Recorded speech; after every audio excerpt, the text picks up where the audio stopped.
Diri mga idol, magtanom ta diri mga idol og lubi or niyog kay kailangan nating pumayod at na mayroon tayong ani pagdating ng panahon.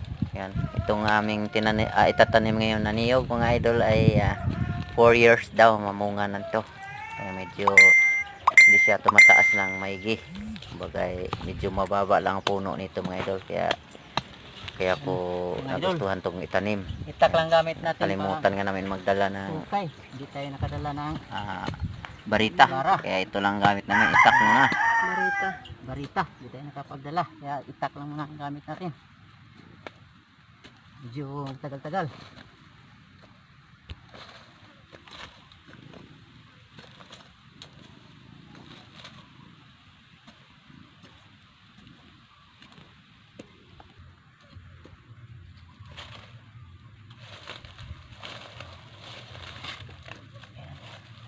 Kailangan lang naman dito sa pagtanim ng niyog mga idol, kabaon tong kanyang bunga.